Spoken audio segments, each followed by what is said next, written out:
अस्सलाम वालेकुम friends, welcome back to top smarties. Drama serial Girhein, जहां पर फायजा के ससुराल वाले आहर कर उससे मिलने आ ही गए। आज पहली बार ससुर मिलने आया, लेकिन यहाँ पर सास बेगम कोई मौका नहीं जाने देती सुरैया बेगम को बातें सुनाने का।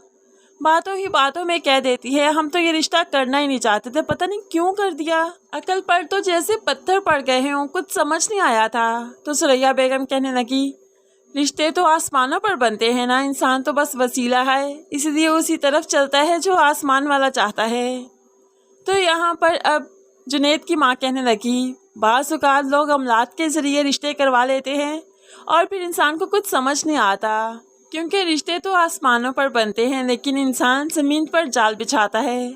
हमें भी इस रिश्ते के बारे में कुछ समझ नहीं आया, हमें ऐसा लगता है कि हम पर भी कोई अमल किया क्या। तो यहाँ पर तो सुरैया बेगम को खटका सा लगा कि कहीं जुनैद की माँ ने भी किसी से पता तो नहीं करवा दिया कि मैं क्या कुछ करती हूँ। इसलिए अपने आप को सच्चा साबित करना बहुत ज़रूरी था, चाहे इसके लिए बेटे की जान ही क्यों ना चली जाए। अब तो सुरैया बेगम रोने लगी, चलिए मैं आपको किसी से मिलवाती हूँ, मेरे साथ चलिए। यहाँ पर राशिद के पास ले आई और दूर से ही उस पर फूंक मार दिया। राशिद तो बुरी तरह से सर पकड़कर तड़पने लगा, रोने लगा, उसकी हालत काफ़ी ख़राब हो गई। तो सुरैया बेगम रोते हुए बेटे के पास बैठ के उसका सर दबाने लगी।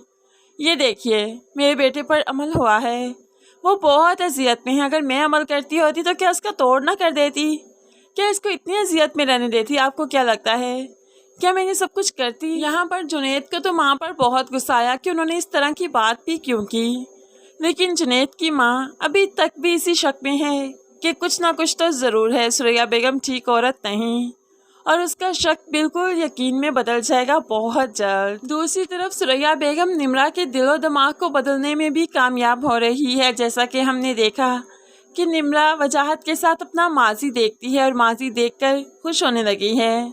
उसे वजाहत और अपना हसीन माजी काफ़ी अच्छा लगता है और अब इसे इस तरह से ही सब कुछ याद आता रहेगा और वो फिर से वजाहत की मोहब्बत में गिरफ्तार होती रहेगी। सदफ जो कि फिरोज़ के साथ रहते रहते थक गई, इसलिए मौका पाते ही उस घर से भाग जाती है। फिरोज़ को मालूम पड़ा तो सदफ के जाने से पहले ही उसके माँ बाप के घर पहुँच जाता है और उन्हें काफ़ी भड़काता है कि सदफ मेरे से ठीक तरह से बर्ताव नहीं करती, पता नहीं क्यों मेरे साथ रिश्ता ही नहीं रखना चाहती। अब माँ बाप को तो बहुत गुस्सा है, वो राशिद की वजह से समझते हैं कि जैसे सदफ अभी भी राशिद को भूल नहीं पाई, इसलिए फिरोज़ को अपना नहीं रही।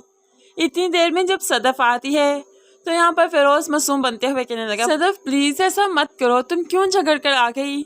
मैं तुम्हारे बगैर नहीं रह सकता, बहुत मोहब्बत करता हूँ तुमसे मैं, तुम जो कहोगी वैसा ही करूँगा। अब तो माँ बाप को सदफ पर गुस्सा आने लगा, लेकिन सदफ चीखने लगी, चिल्लाने लगी, रोते रोते कहने लगी, ये झूठ बोल रहा है, मैं इसकी असलियत जान चुकी हूँ, इसके चेहरे के ऊपर बहुत से नकाब हैं जो मेरे सामने हट चुके हैं, मैं वहाँ पर नहीं जाऊँगी, मैं इस शख्स के साथ ज़िंदगी नहीं गुजार सकती।